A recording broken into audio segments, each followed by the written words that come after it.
In the last video, I offered ideas on how to include more off-ramps during college, which are times when students can leave college sooner to save time and tuition money.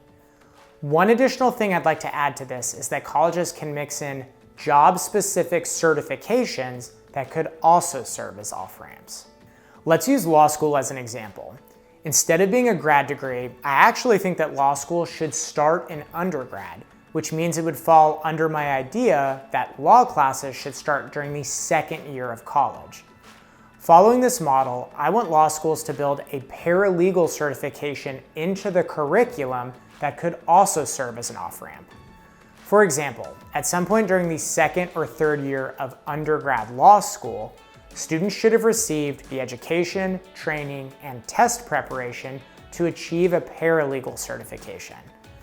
After a student takes and passes the paralegal exam, they can market their newly earned credential to law firms who can hire them to be paralegals. So how would this paralegal certification serve as an off-ramp?